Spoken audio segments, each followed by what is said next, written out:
গরিবের এক ফোঁটা রক্তের যত দাম, ধনীর এক ফোঁটার রক্তের ততই দাম।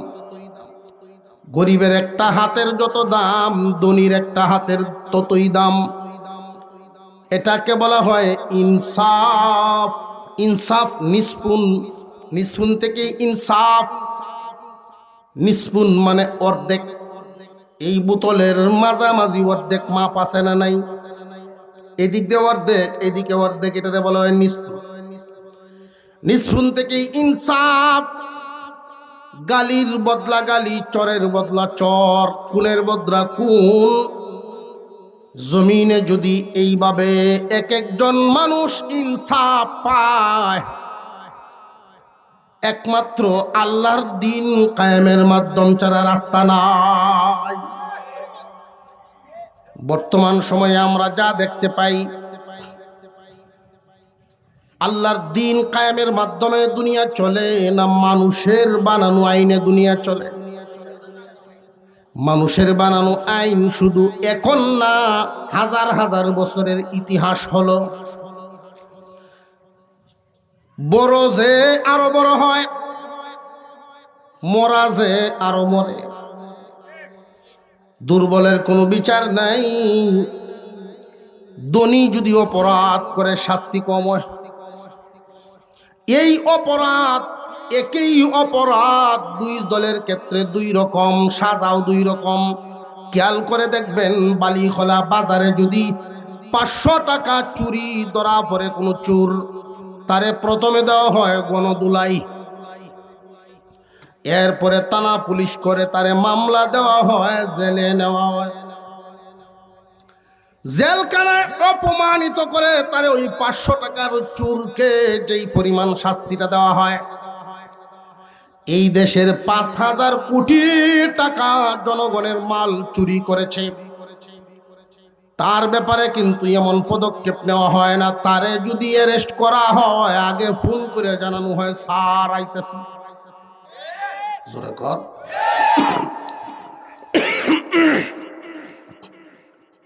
মানুষের আইনে যদি আদালত চলে, বিচার ব্যবস্থা চলে, প্রতিফল তাই হয়। সাধারণ চোর, সাধারণ মানুষের যেই জেলখানার সেলগুলো, রাতের বেলায় 1 ফুট জায়গা মশার কামড়ে 2 কম্বল সারা বছর, 2 রুটিতে নাস্তা। আর যদি ওই সুড্ডা যদি নামি দামি হয়, নামি দামি চোর যদি হয়, 1000 কোটি টাকা চুরি করে তাকে, তার বাসা থেকে টিফিন বাড়ি ভরে খানা আসে, রান্না বউয়েরাতে। সাধারণ ছেলে তারে রাখা হয় না, ভিআইপি চোর। ভিআইপি চোর, এসি রুম। বলেন তো দেখি, তার চুরির ছাড়ার দরকার আছে জীবনে? বরং সে যদি ক্ষমতায় না থাকে, বাহিরে থাকলে বয় আছে। ক্ষমতায় যারা, রাস্তায় ফাইলে ফিরাইব তারা। সেই এসি রুমও আর্মি পুলিশের বেষ্টনীতে আছে আরো আরামে। মানুষে যদি বানায়, যুগে যুগে রাজা বাদশারা মানুষের উপরে এইভাবে শোষণ করে এসেছে। মানুষের তৈরি আইন যুগে যুগে মানুষকে আঘাত করেছে। ক্ষমতাধর ব্যক্তিরা নিজেদের স্বার্থের জন্য জমিনে তাদের নিজেরার হুকুম চালিয়েছে। প্রতিবাদ যারা করেছেন আল্লাহর হুকুম বাস্তবায়নের জন্য, বহু গুণী গুণী মানুষকে জীবন কাটাইতে হয়েছে জেলখানার ভিতরে, বিনা অপরাধে জেল কাটাইছে। কোনো অপরাধ নাই, অপরাধ একটাই, হক কথা কেন বলে? এটাই অপরাধ। হক কথা বলার কারণে জমিনে এমন বহু নির্দোষ মানুষ সাজা ভোগে। এই বিষয়টা কি বাউ চলে না উল্টা? উল্টা হইল। ছাত্র আর উস্তাদ ভ্রমণে বেরিয়েছে, তো ঘুরতে ঘুরতে এমন এক দেশও গেছে, দেশের নাম আজব দেশ। দেশটার নামেই আজব দেশ। ভ্রমণ করতে গেছে, নামটা যেহেতু আজব দেশ, তারাও খুব আকাঙ্ক্ষা নিয়ে গেল। আজব আজব জিনিস আছে মনে হয়, দেখা যায়। গিয়া দেখে তেলের দাম, মরিচের দাম, আদার দাম, পেঁয়াজের দাম সব এক দাম। উস্তাদজি বলতেছেন, না রে, এই দেশে থাকা যাবে না। যে কেন হুজুর? যে এই দেশে ইনসাফ নাই, এই দেশে ইনসাফ নাই, ন্যায় বিচার নাই, যার প্রাপ্য যেটা ওইটা নাই। ছাত্র কয়, হুজুর এর তো সুবিধাটা, আমি তেলের বাজা কিছু খাইতাম না, সমান দাম যেহেতু ঘিয়ের বাজা খাই। উস্তাদ বললেন, দেখ আমি আমার অভিজ্ঞতার থেকে বলি, ইনসাফ নাই যেখানে, এর শেষ ফলাফল ভালো হয় না সেখানে। পৃথিবী টিকে আছে ইনসাফের। সঠিক জিনিসটা যদি নড়ে যায়, কোনো না কোনো একবার দশে পড়বে। সত্য কখনো ধামা চাপা দিয়ে রাখা যায় না, প্রকাশ পাবেই। এই জন্যই তো মহান আল্লাহ হাসরের ময়দানে আদালত কায়েম করবেন। দুনিয়াতে বহু দোষী ছাড় পাওয়া যায় ক্ষমতার বলে। এই দুনিয়ার জমিনে কলম চলে উল্টা পথে, জবানের সালিশ বৈঠকও চলে উল্টা পথে। এই জন্য আল্লাহ এক আয়াতে ঘোষণা করে জানায়া দিলেন, আলাইসাল্লাহু বিআহকামিল হাকিমিন। আল্লাহ কি হাকিমদের হাকিম না? আল্লাহ কি বিচারকদের বিচারক নন? বিচারের চেয়ারে বসে যারা অবিচার করো, তুমি মহান আল্লাহর বিচারে দাঁড়াইবা আসামি হইয়া। বিচারকদেরও বিচারক আছে না নাই? উনি কে? আল্লাহ। আজব দেশ। উস্তাদ বললেন, তুই তাক বাবা, আমি গেলাম, তবে কখনো যদি বিপদে পড়স হুজুরে স্মরণ করিস। গেল গা। আর ছাত্র মন্দ জিনিস লয় না, দাম যেহেতু সমান, খালি বালা বালাডি লয়। মাশাআল্লাহ, কয়েক মাসের ভিতরেই শরীর স্বাস্থ্য এমন এক হালত হইছে, তার স্বাস্থ্যের সাথে কোনো মিলে নাকি স্বাস্থ্য। মনে হয় যে রাস্তাতে গেলে রিক্সাওয়ালা দেখলে ওটা কি তুলতাম, 2-3জনের সমান হয়েছে। হঠাৎ এই দেশের আদালতে এক মামলা আসলো। মামলাও আজব দেশ, আজব মামলা। চুরে বিচার দিছে আদালতে মালিকের বিরুদ্ধে। কেলা বিচার দিছে? সুরে বিচার দিছে বাড়িওয়ালা সাধুর বিরুদ্ধে। কি বিচার? যে আমরা 2জন সুর ফেডের দায়ে চুরি করি, এটা কি কোনো খারাপ কাম? ফেটের দায়ে চুরি করে, পেটের দায়ে চুরি করি, এটা তো কোনো অপরাধ না। অপরাধ যদি হয় চুরির বিচার হবে, অসুবিধা নাই, মাথা পেতে নিব। দেশের আইনকে আমরা শ্রদ্ধা করি, কিন্তু আমি আমার সাথী বাইরে নিয়ে যে এই মালিকের বাড়িতে ঢুকবো, মালিকের ঘরের ওয়াল এত দুর্বল করে সে যে বানাইলো, ওয়াল দস্যে ভরিয়ে আমার সাথী ভাইয়ের উপরে পড়ছে, জাগাত মারা গেছে। বিচার চাই। জজে কয়, বাড়িওয়ালারে ডাকো। বাড়িওয়ালা আসছে, জজের সামনে দাঁড়াইলো। কি অপরাধ? যে বাড়ি বানাইছো ভালো কথা, সিমেন্ট কম দিলা কেন? মার্ডার মামলা রয়েছে। মহামান্য আদালত, যদিও আমি পয়সা দিছি, কিন্তু এই বাড়ি তো আমি বানাই নাই, বানাইছে রাজমিস্ত্রি। কথা তো ঠিক হইরে, এখন মার্ডার মামলার আসামি রাজমিস্ত্রিরা বানায় খবর দিছে তারে আদালতে আনো। রাজমিস্ত্রি কাজে আছেন আর এক জায়গায় হইতে খবর দিয়ে আনছে তোর নামে মার্ডার মামলা। কি কয় যাও বুঝবানে। অর্থাৎ মানুষের আইনে চলে যখন যে দেশ, কখন কার উপরে টাটা পড়ে কোন জানা।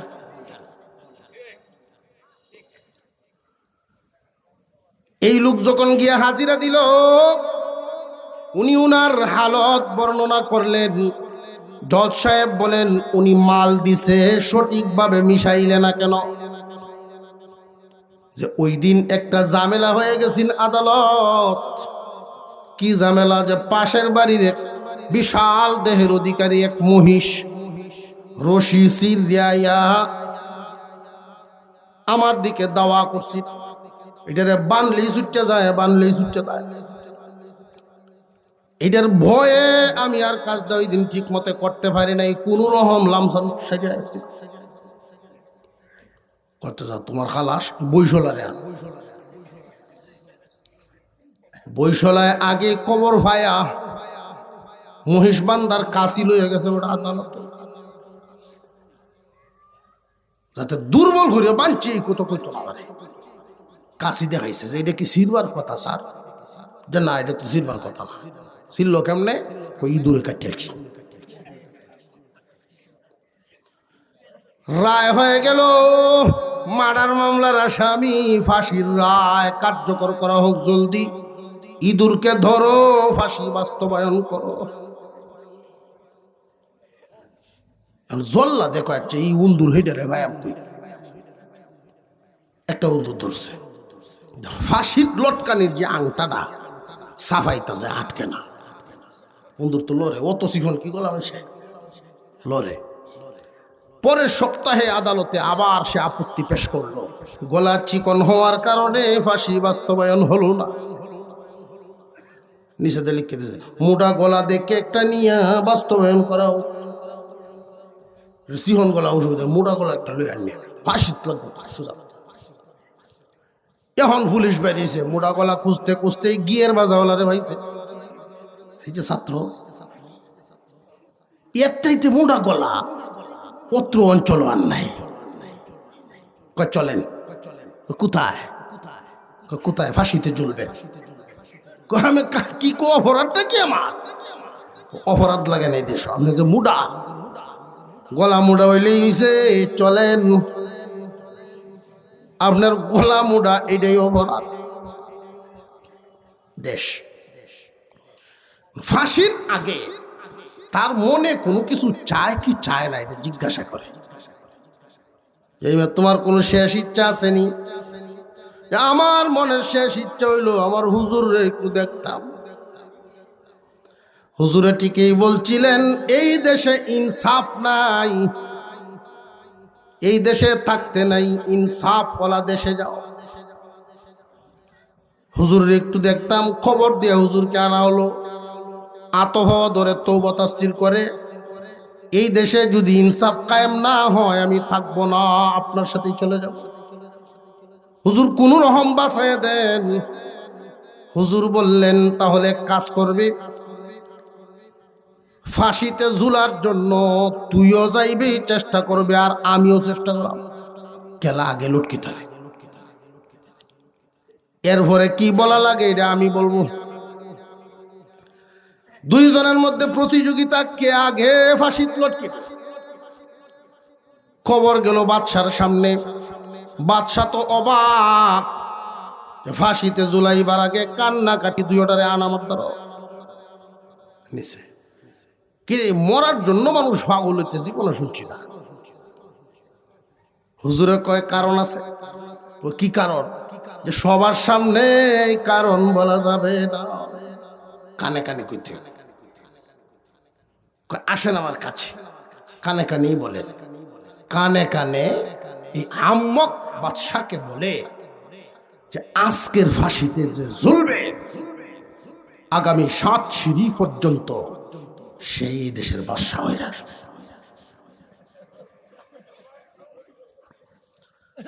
বাদশার তো মুখের হাসি টাসি সব শেষ। প্রধান সেনাপতির ডাকতেছে, এদিকে এসো।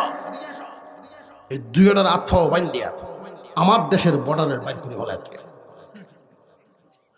মনে মনে এত লোভ, আমার দেশের এই চেয়ার আমি কাউকে দিব না। জলদি আমারে গোসল করায় রেডি করো, আমারে সাজাও, সাজায় নেয়া জুলাও, আমারে নেয়া ফাঁসি জুলাও, আমি বিকালে আইতেছি। 7 সিঁড়ি পর্যন্ত এই চেয়ারও আমারই তমল। নিজের আইনে, নিজের গলতে, নিজের মরণ হইছে না হইছে না। যে মানব রচিত আইন যদি কেউ করে অন্যের জন্য, নিজের সুবিধা নিল, আরেকজনের ক্ষতি করল, দিন কি এক খালে যায় না? এই দিন দিন না আরো দিন। তুমি যে গর্ত করলা, ওই গর্ত তো তোমার জন্য তারা করবে। কিন্তু ইনসাফ যদি থাকে, কারোর কোনো হস্তক্ষেপ করার ক্ষমতা নাই, কে খুশি কে বেজার দেখার সুযোগ নাই। আইন যাবে যেদিকে, দেশ যাবে সেদিকে। এই জন্য দুনিয়াতে বেঁচে থাকবো যতদিন, একটা কথা মনে রাখবো, ব্যক্তির পক্ষ নিব না, নীতির পক্ষ নিব। ব্যক্তি যদি আমার কাছেরও হয়, দেখবো আগে তার মধ্যে নীতি আছে কিনা। নীতিবান মানুষ বর্তমান সমাজে নীতিবানের বড় জ্বালা। নীতিবান মানুষ কি সুখে না দুঃখে? নীতিবান মানুষের জন্য দুনিয়ার পরিবেশ আমরা করতে পারি নাই, অথচ এই বাংলার জমিনকে আল্লাহ কোরআনের জন্য কবুল করেছেন। প্রমাণ কি? প্রমাণ হলো সারা পৃথিবীতে হাফিজুল কোরআন গণের প্রতিযোগিতা হয়নি না হয় না? হাফেজে কোরআনদের প্রতিযোগিতার মধ্যে যেই দেশে কোরআন নাজিল হয়েছে, ওই দেশের ওরাও আমার এই বাংলার জমিনের বাচ্চাদের সাথে পারে না। প্রতি বছর 1 নাম্বার 2 নাম্বার, 1 নাম্বার 2 নাম্বার পুরস্কার এই বাংলাদেশের ছেলেদেরকে দিয়ে দিতে হয়। আল্লাহ এই মাটিকে, এই জমিনকে আল্লাহ কবুল করেছেন, কিন্তু জমিনওয়ালারা কবুল করে না। মুহতারাম হাজিরিন, আল্লাহ আমাদেরকে এই দুনিয়ায় রাখবেন না বিদায়? দুনিয়ায় কি আমরা থাকবো না বিদায় নেওয়া লাগবো? বাবের সাথে তো বোঝা যায় না, আওয়াজের লক্ষণ তো বলা না। একদিন ছিলাম না, একদিন থাকবো না। যেদিন ছিলাম না রুহের জগতে ছিলাম, যেই দিন থাকবো না শেষ ঠিকানা কোথায় যাব? জান্নাত। মুহতারাম হাজিরিন, আজ থেকে 100 বছর আগের কোনো মানুষ এখানে আসেনি। আমরা যারা এখানে আছি, আগামী 100 বছর পরে কেউ থাকবো না। দুনিয়াদারিরা বুঝাইতেছি আমরা যেই জন্য পাগলামি করি। আসার সময় সর্বোচ্চ 150 টাকার কাপড় লেগেছিল আমি আপনার গায়ে। আসার সময় 150 প্রয়োজন, যাওয়ার সময় 1500। নিজের ইজ্জত হেফাজতের শরীর গুড়ার জন্য আসার বেলায় 150, যাওয়ার বেলায় 1500। এই দুই বেলায় নিজে পড়ার ক্ষমতা নাই, অন্যরা পড়াইয়া দেয়। আসার বেলায়ও কিন্তু একাই ছিলাম, যাওয়ার বেলায় একাই থাকবো। মাঝখানে তুমি কার বোঝা কান্দে উঠাও? চাচাতো ভাই, মামাতো ভাই, গোষ্ঠীর মানুষ, কাছের মানুষ, দলের মানুষ, যেই বলুক না কেন যে ভাই রে, তোর সাথে আমার এতদিনের মহব্বত, পড়ছি যেহেতু বিপদে একটা মিথ্যা সাক্ষী দেয়। সাবধান, দুনিয়ার জমিন থেকে বিদায় হওয়া লাগবে, একা একা কবরে যাওয়া লাগবে। নীতি তোমার সাথে থাকবে। নীতিটা যদি সঠিক হয়, তোমার জন্য কল্যাণ। মুহতারাম হাজিরিন, উম্মতে মুহাম্মাদি, মুহাম্মাদের দলের লোক যারা হবে, আল্লাহ রাব্বুল আলামিন আয়াত নাজিল করে বৈশিষ্ট্য পরিষ্কার বুঝায় দিলেন। মুহাম্মাদের দলের লোকের বৈশিষ্ট্য হবে আশিদ্দাউ আলাল কুফফার রুহামাউ বাইনাহুম। অন্যায়ের সাথে কোনো আপোষ হবে না, ন্যায় নীতিবানের সাথে হবে রহম দিললা। নীতির সাথে প্রয়োজনে রক্ত লাগলে রক্ত দিবে, তবু নীতির পক্ষেই থাকবে। পরিচিত না দূরের একজন মানুষ নীতির উপরে যদি থাকে, ওই দূরের মানুষের পক্ষেই যাবে, কারণ সে ব্যক্তি দেখে পরে, নীতি দেখে আগে। আমরা এই সবক যখন ভুলে যাই, তখন এই দুনিয়ায় এলোমেলো হয়ে যায়। লক্ষ্য করে দেখেন, বর্তমান দুনিয়ায় থানায় যান, কোর্টে যান, যত মামলা পাবেন 90% মামলাই মিথ্যা মামলা, মিথ্যা সাক্ষী। সাক্ষী যে আপনি দিয়া দিলেন, ও মুসলমান ভাইয়েরা আমার, সাময়িক সময় হয়তো আপনি ভেবেছিলেন আমার চাচাতো ভাই রাগ করবে যদি পক্ষে সাক্ষীটা না দেই, আরেকদিন ডাক দিলে আসবে না। মুহতারাম ভাইয়েরা আমার, এই ভয় অন্তরে আনার প্রয়োজন নাই। যেই মানুষটা নীতির পক্ষে থাকলে আপনার সাথে সম্পর্ক রাখে না, আপনি নীতির পক্ষে থাকতে গেলে যদি কেউ আপনার থেকে দূরে সরে যায়, তারে সরতে দেন, তারে তো আপনার প্রয়োজনও নাই। একজন মানুষ যদিও আপনার প্রতি রাগান্বিত হন, এই কথাটা শুনলে যে নীতির কারণে সম্পর্কের কমতি হয়েছে, নীতি চারে নাই, সম্পর্ক গেছে বাদ, বাকি 10 জন লোক দাঁড়ায় যাবে আপনার সাথে সম্পর্ক গড়ার জন্য। এবং যেই লোকটা দূরে গিয়েছিল, সে একা একা নীরবে যখন বসবে, নিজের বিবেকের পাল্লায় মাপবে, আমি ভুল, আমার ভাই ঠিকই ছিল। যেই দিন আপনি দুনিয়া থেকে বিদায় হয়ে যাবেন, কবরের পাশে দাঁড়ায় হলেও বলতে বাধ্য হবে, এক সিংহ পুরুষ শুইয়া রইছে। মুহাম্মাদের দলের লোক অন্যায়ের সাথে আপোষ করবে না, সারা জীবন নীতির মধ্যে থাকবে। মানুষ নীতি হারা হয় 2টা কারণে।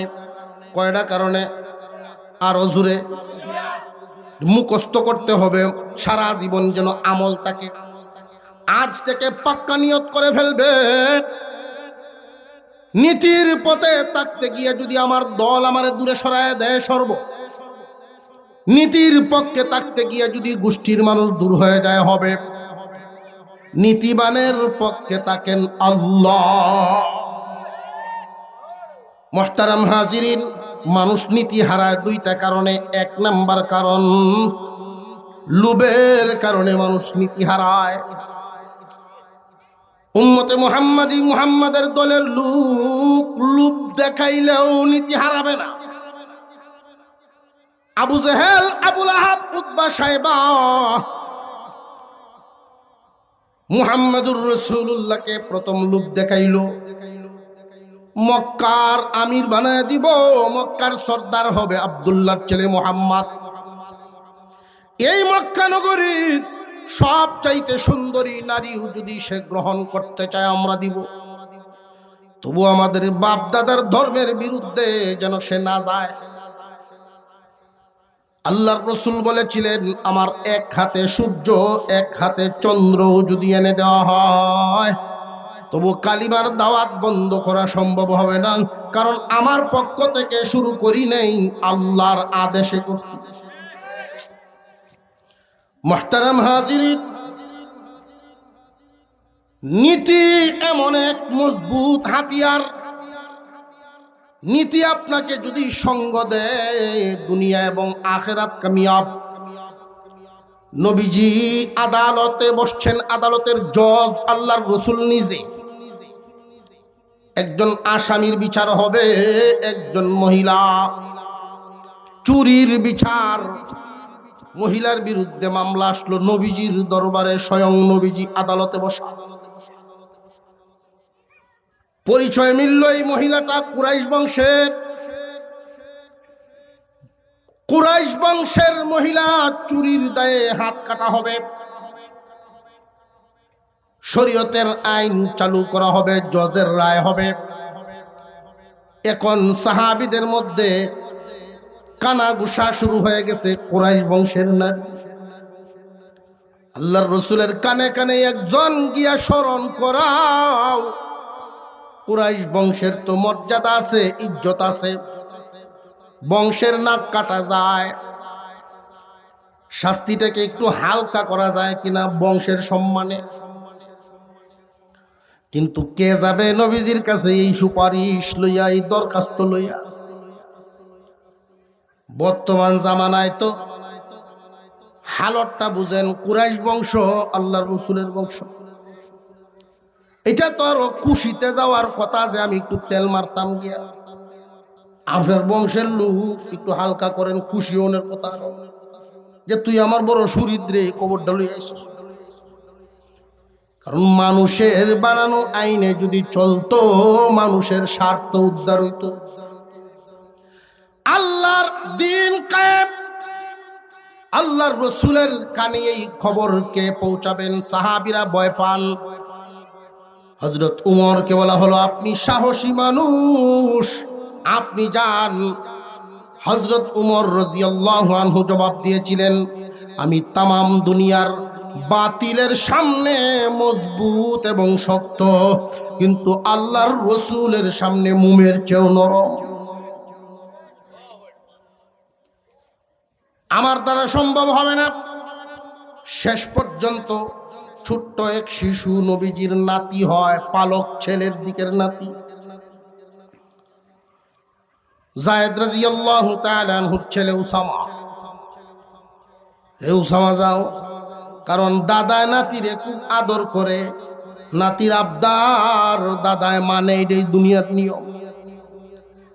ছোট্ট মানুষ গিয়া বলছেন, হুজুর, যেই মহিলা অপরাধী, এই মহিলা কুরাইশ বংশের, বিচারটাকে একটু হালকা করা যায় না? আল্লাহর রসুলের চেহারা মুবারক লাল হয়ে গেছে, নবীজি রাগান্বিত হয়ে গেছেন। আমি দুনিয়াতে থাকা অবস্থায় বুঝি এমন হয়ে গেল,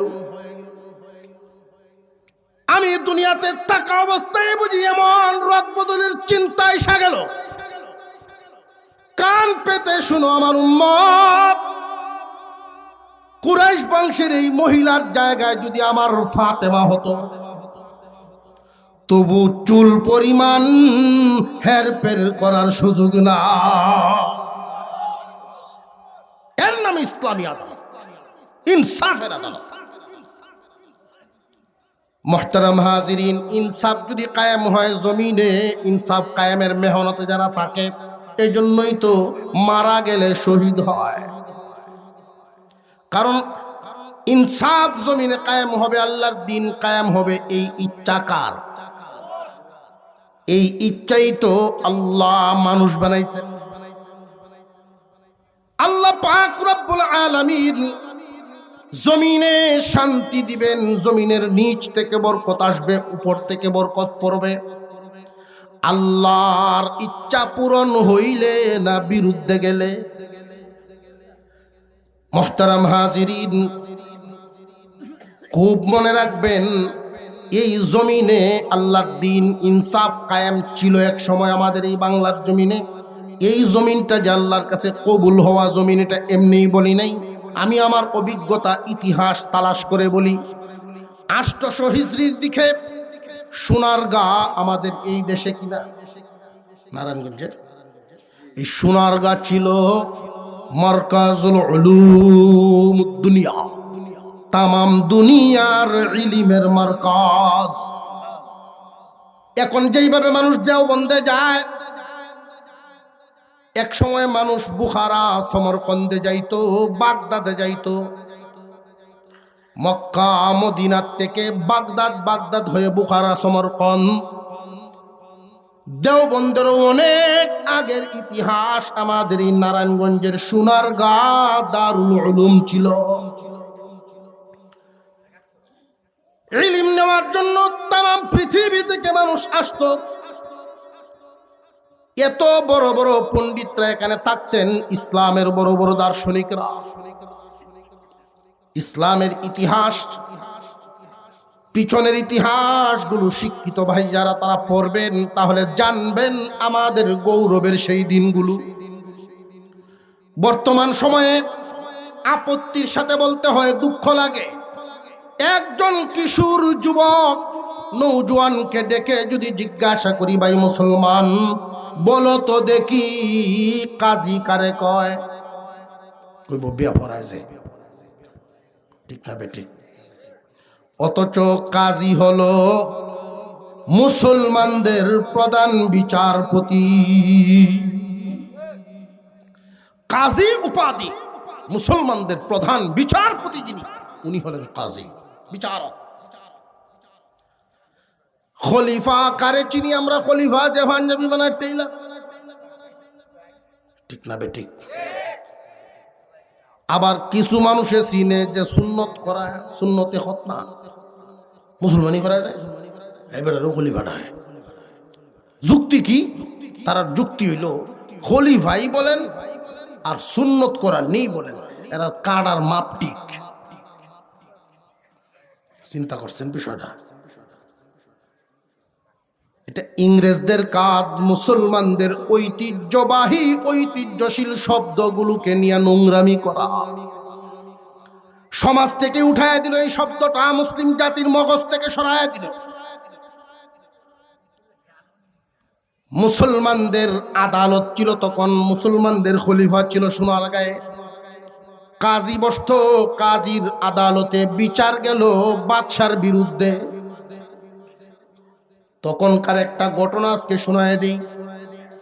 বাদশার বিরুদ্ধে বিচার, তাও বিচারটা দিয়েছেন প্রভাবশালী কোনো মানুষ না, ধনী মানি গুণী নামি দামি এমন কোনো মানুষ না, গ্রাম অঞ্চলের একজন হত দরিদ্র মহিলা, স্বামী হারা বিধবা নারী, কয়েকটা ছাগল বাচ্চা কাচ্চা সহ লালন পালন করে। এইগুলোই হইল তার একমাত্র অর্থ সম্বল। এক ছোট্ট ছেলে রেখে স্বামী বিদায় হয়ে গেলেন। ছেলের মুখের দিকে তাকায়া মহিলা দ্বিতীয় কোনো স্বামী গ্রহণ করেন নাই। এই ছাগলগুলো লালন পালন করে বাচ্চাটার সাথে সাথে রাখে। সকালবেলায় মক্তব পড়ায় আর সারাদিন মার সাথে সাথেই ছাগল রাখালি করে বাচ্চা। ওই দেশের খলিফা শিকারে যাবেন, ওনার শখ ছিল শিকার করা, তীর ধনুকের কাজ। তখন নদীর পার দিয়ে যাচ্ছেন,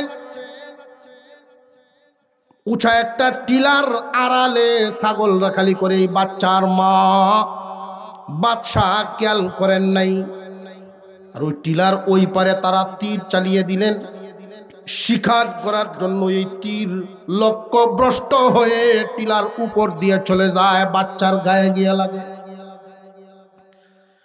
তীর এমন ভাবে আঘাত করেছে, রক্তক্ষরণ হইতে হইতে বাচ্চা মারা গেল, এতিম শিশু মারা গেল। মা কাজীর আদালতে বিচার দিলেন বাদশার বিরুদ্ধে। বর্তমান বিচার ব্যবস্থাটা খেয়াল করেন কি হালত।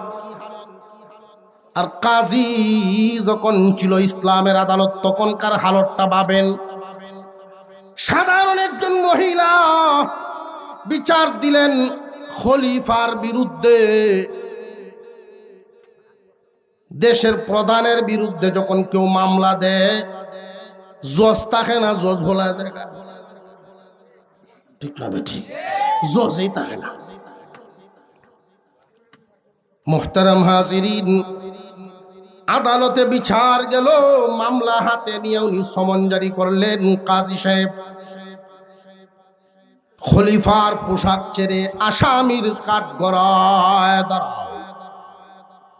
আপনি বলা সম্বোধন বাদ দিছেন, তুমি বলে ডাকছেন আসামি।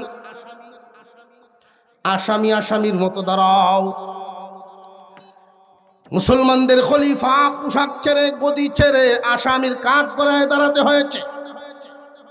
জিজ্ঞাসা করা হলো, আপনি কি এই মহিলার বাচ্চাকে মেরেছেন? আদালতের পক্ষ থেকে চাওয়া হয়েছে। বাদশাহ কথা বলেন না, কারণ ওনাকে জিজ্ঞাসা করেছে সাধারণ একজন সিপাহী। সরাসরি কাজী হুঙ্কার দিয়ে জিজ্ঞাসা করলেন, তুমি কি অপরাধ স্বীকার করো কিনা করো না? আদালতের সামনে খলিফা জবাব দিয়েছিল, মহামান্য আদালত, এই হত্যা আমি করেছি, তবে ইচ্ছাকৃত করি নাই।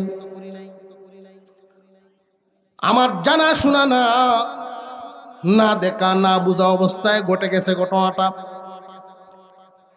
এবার কাজী সাহেব অপশন দিলেন দুইটা, যেহেতু ইচ্ছাকৃত করো নাই, কোন বান্দা যদি অনিচ্ছায় গুনাহ করে, এই গুনাহ আল্লাহ কেরামান কাতিবিন ফেরেশতা দিয়ে উঠান না। তোমার জন্য অপশন দুইটা, এটা ইসলামী আদালত। হয়তো বদলা দাও, শিশুর মা যেন সন্তুষ্ট হয়, পরিমাণ নির্ধারণ করে দেওয়া হলো, অর্থদণ্ড দেও, আর নইলে যেইভাবে তীরের আঘাতে তার সন্তান মারা গেছে, মহিলার তীরের আঘাতে তোমাকে এইভাবে মারা হবে। বাচ্চা গরিবের সন্তানের রক্তের দাম একরকম, তুমি বাদশার রক্তের দাম আরেক রকম না। রক্ত সমান, সমান দাম। বাদশাহ অর্থদণ্ড দিলেন। মহিলা বলেন, কাজীর দরবারে এসে আমি সঠিক বিচার পায়া গেলাম। নারী বড় খুশি হয়ে গেলেন, আত্মা ভরে গেল যে এমন এক আদালতের আন্ডারে আমরা আছি যেখানে সঠিক বিচার পাওয়া যায়। ধনী বলে যে ছাড় পাবেন, এই সুযোগ নাই, বাদশাকেই ছাড় দেওয়া হয় নাই। এবার বাদশাহ উনি ওই খলিফায় বলা শুরু করলেন, আল্লাহর শুকর আদায় করি, আল্লাহর শুকরিয়া আদায় করি যে আমার দেশের আদালতে বিচারকের চেয়ারে এমন একজন মানুষ বসা আছেন, আমাকে যিনি ছাড় দেন নাই, অন্যরা তো ছাড় পাওয়ার প্রশ্নই উঠে না। উনি শুকর আদায় করেছেন, উনার হৃদয়টা কেমন, শুকরিয়া আদায় করলেন। আর তখন বলে দিলেন, মহামান্য আদালত মাফ করবেন, আপনার প্রতি আমার কুধারণা ছিল, আমার ধারণা ছিল আপনি হালকা করে ফেলতে পারেন বিচারটা। আমি বাদশা বলে আমার ভয়ে যদি আপনি আজকে ছাড় দিতেন, খুদার কসম করে বলি আমার তরবারির আঘাতে আপনার মাথা চলে যেত। কাজী জবাব দেন মুস্কি হাসি দিয়া, আমি বিদায় নিয়েই এসেছি বাসা থেকে,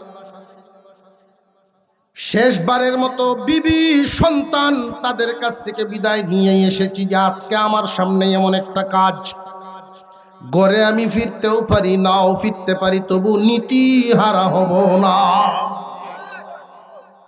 কাজী সাহেব বলেন, আজকে যদি আমার আদালতে কাঠগড়ায় না দাঁড়াইতেন,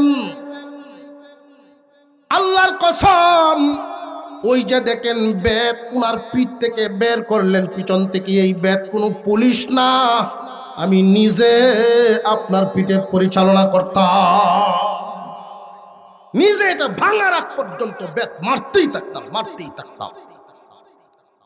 এই ছিল আমাদের ঐতিহ্য। সারা জীবন বেঁচে থাকবেন, যতদিন এই কথা মনে রাখবেন, ততদিন নীতির সাথে থাকবো, ব্যক্তির সাথে না। নীতি আছে যেখানে, আমিও আছি সেখানে। আমার সন্তানও যদি অন্যায় করে, অন্যায়কে অন্যায় বলতে হবে, ন্যায় বলা যাবে না। মুহতারাম হাজিরিন, উম্মতে মুহাম্মাদি, মুহাম্মাদের দলের লোকের বৈশিষ্ট্য হলো অন্যায়ের সাথে আপোষ করবে না। বলছিলাম অন্যায়ের সাথে আপোষ করে মানুষ কয় কারণে। এক নাম্বার কারণ লোভে পড়িয়া, দুই নাম্বার হলো ভয়ের কারণে। এক নাম্বারে লোভে, দুই নাম্বারে ভয়ে। কিন্তু মুহাম্মাদের সত্যিকারের দলের লোক যারা হবে তারা নীতিটাকে এমন ভাবেই ধরবে, ভয় দেখাইয়াও মামলা দিয়া, এমনকি স্ত্রী সন্তান পরিবার মালামাল যত কিছু আছে দুনিয়ার কোনো ভয় দেখায়া তাদেরকে নীতি হারা করা যাবে না। নিজের জীবনেরই কোনো মায়া নাই, একমাত্র আল্লাহর মহব্বতে মন ভরা। যেই হৃদয়ে আল্লাহর ভয় পূর্ণ মাত্রায় থাকে, অন্য কোনো ভয় ঢুকার জায়গায় নাই। ভয় একমাত্র আল্লাহকেই করে। আল্লাহর আদালতে দাঁড়াইতে হবে, এই ব্যক্তি মিথ্যা সাক্ষী দিবে না, নীতিহারা হবে না। বরং বর্তমান দুনিয়ার হালত হলো মানব রচিত বিচার ব্যবস্থায় মানুষ বেচা কেনা হয়। আর নীতিবান সমাজে, নীতিবান দেশে মানুষ ইনসাফ বন্টন পায়, ইনসাফের বন্টন পায়। ইনসাফ যদি কায়েম হয়, এই দেশে সর্বপ্রথম সরকারের পক্ষ থেকে, মুসলিম সরকারের পক্ষ থেকে দুইটা ঘোষণা আসবে। এক নাম্বার ঘোষণা, মুসলমান যার যার হালতে, যে যেখানে যে হালতে আছে নামাজে দাঁড়ায় যাও। মুসলিম শাসকের পক্ষ থেকে যেই ঘোষণাটা আসবে, আকিমুস সালাহ, আল্লাহ যেইভাবে ঘোষণা দিয়েছেন, আল্লাহর খলিফা প্রতিনিধি, মানুষদের প্রধান, উনিও এইভাবেই ঘোষণা দিবেন, নামাজে দাঁড়ায় যাও। অন্যান্য ধর্মের লোকেরা তারা তাদের ধর্ম পালন করবে, এই স্বাধীনতা তাদেরকে দেওয়া হবে। এই দেশ সকলে বসবাসের দেশ। যদি কখনো নীতিবান মানুষ, আল্লাহর কোনো বান্দা এমন হন, আল্লাহর রসুলের দলের লোক, উম্মতে মুহাম্মাদি যদি হন, ঘোষণা দিবেন এইভাবে, নামাজে দাঁড়ায় যাও। দুই নাম্বার ঘোষণা হবে, সুদভিত্তিক অর্থনীতি পরিবর্তন করে জাকাত ভিত্তিক অর্থনীতি চালাও। সুদ ভিত্তিক অর্থনীতি পরিবর্তন করে জাকাত ভিত্তিক অর্থনীতি যদি প্রণয়ন করা হয় দেশে, বুকে হাত দিয়ে নিশ্চিত করে বলতে পারি 5 বছর লাগবে না, দরিদ্র বিমোচন হয়ে যাবে দেশে। জাকাত দেওয়ার লোক থাকবে না। হিসাব মিলায় দেখা আছে আমাদের দেশে, আল্লাহ অনেক নিয়ামত আমাদের দেশে দান করেছেন, বহুত নিয়ামত দান করেছেন, পরিচালনার লোক নাই। শিয়ালের কাছে মুরগি ভাড়া দে, যে দেখতে রাখিস, শিয়ালের কাছে মুরগি ভাড়া দিবি, দেখতে রাখুন যাব ফেডো কিদা লাগলি। হ্যাঁ কে মুহতারাম হাজিরিন, সমাজের দায় দায়িত্ব আমরা এমন ব্যক্তিদেরকে দেই যারা নিজেরাই রাক্ষস, নিজের মধ্যে নীতি নাই, তারা নেতার চেয়ারে বসাইছে। নীতিবান মানুষ যে উম্মতের নেতা হয় সে। আমরা মসজিদ কমিটি করলেও দেখছি সুদকুরের সভাপতি বানাইছে। কই যাবেন, কই যাইবেন? মুহতারাম হাজিরিন, সহি বুঝদান করেন। কয়দিনের পৃথিবী বলছিলাম না, আসার সময় লাগছেন 150, যাওয়ার সময় 1000। লাভটা কি? নিজেরে বিক্রি করিয়া, নীতি বিক্রি করিয়া পয়সা কামায়া করবেনটা কি? এই পয়সা পকেটে লইয়াই মরণ হইল। দরবার হইব, এর আগেই মাতবরের দ্বারা যায় মানুষ। সাহাজি আপনি জানলাম বাবা ডায়াবেটিস, প্রেশার, রোগ কুটি দেওয়া হচ্ছে, এটা সাইডে দিছি না, না বাজান টাও নি লাগবে, 5000 টাকা দিছে। কইটা কিতা এই কেল লাগিতে, কয় 12 টাকা দিবেন, কোর্সবাতি করবে। কতক্ষণ পরে, আরে বাচ্চা আছে যতদিন তো যাওয়ান লাগবে, যা বাবু উঠছে, কিন্তু ডায়াবেটিসটা কমছে, প্রেশারটা নিয়ন্ত্রণে আইছে, চার্জ হয়েছে। এমন চিত্র আছে না নাই? বিকালে আইছে এই পক্ষ, এক পক্ষের তো কাইছে অর্ধেক ঘুষ করল পুরাটা, অর্থাৎ একটা মুরুখ হুরা আস্তাটা করে আড্ডি চাপায় চুবাই খাই। সেই পক্ষ আইছে, সাজি কিস্তা হুন চোর কখন তাসি বাতাস শুনি, বাতাস শুনে কথার যে স্টাইল এরা 12,000 দেখেছে। ফাঁসের দামাজ ফাঁস টিকবো 12 সামনে 12,000 দুইও ভোগ কিন্তু ঘুষ খেয়েছে। পরের দিন যখন দরবার শুরু হয়েছে 5,000 উল্লে দেখতেছে কি দরবার বুঝাইতেছে তো তাল বেশি বুঝতেছে না। সে মনে করতেছে বুল্লিয়াল চাবান বেটা হয়েছে, বুড়া মানুষ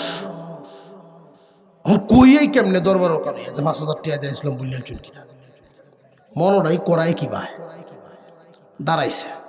সাজি কিতাবাদান ফাঁক পাঞ্জতনের দোয়াই দিই বাবা, আপনারা ফাঁক পাঞ্জতনের দোয়াই দিতেছি, দরবারটা ভালো হইলে করায়।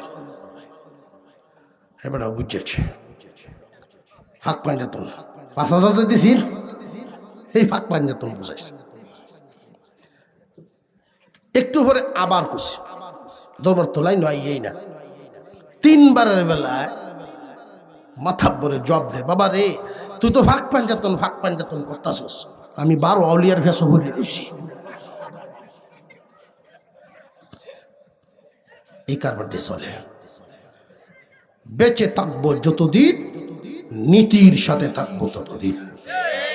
আমি নীতির উপরে চললে কোন ব্যক্তির কাছে শত্রু হতে পারি, কিন্তু আল্লাহর বন্ধু হব। আত্মীয়তা আমার চাইতে দূরত্ব হতে পারে, কিন্তু আল্লাহর রসুলের নৈকট্য হবে। এই দুনিয়া ছাড়লে সঠিক নীতি আমার সাথে যাবে। ওই যে বলছিলাম আমরা মানুষ, আমাদের সামনে বিপদ আছে, অন্য প্রাণীর নাই। বিপদের 4টা ঘাঁটি, নীতিবানের জন্য 4 ঘাঁটিতে থাকবে গেট সাজানো স্বাগতম।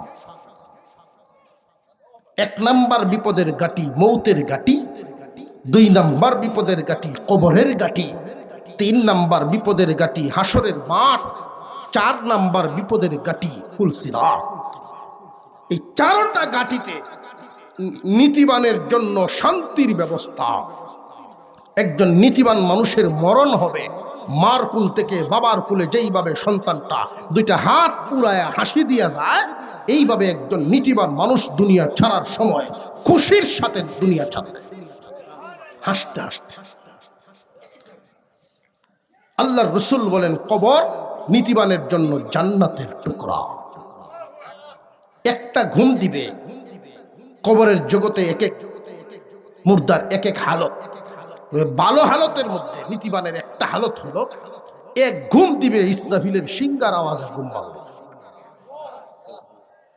ধুলাবালি জারতে থাকবো আর আহারে কাঁচা ঘুমরা ভাঙলো, কাঁচা ঘুম। সর্বশেষ যে ব্যক্তি দুনিয়া ছাড়বে 40,000 বছর কবরে থাকবে। যদি কয় কাঁচা ঘুম, তার কাছে মনে হবে ফজরের সুন্নত পড়তে লাগে যতক্ষণ, ঘুমাইছে এতক্ষণ। এই হলো নীতি সাথে রাখলে লাভ কবরের জগৎ। হাসরের মাঠ, মানুষের মাথার উপরে আধাত উপরে সূর্য। নীতিবান মানুষকে আল্লাহ ডাকবেন আর বলবেন দুনিয়ায় জ্বলে আসছো, এখন আর জ্বলাজ্বলি নাই। দুনিয়ায় পেরেশান হয়ে আসছো, এখন আর পেরেশানি নাই। আল্লাহর আরশের ছায়া তলে যায় ফুলসিরাত, নো পেরেশানি নেই, বিজলির আকারে চোখের ফলকে পাড়ি দিবে।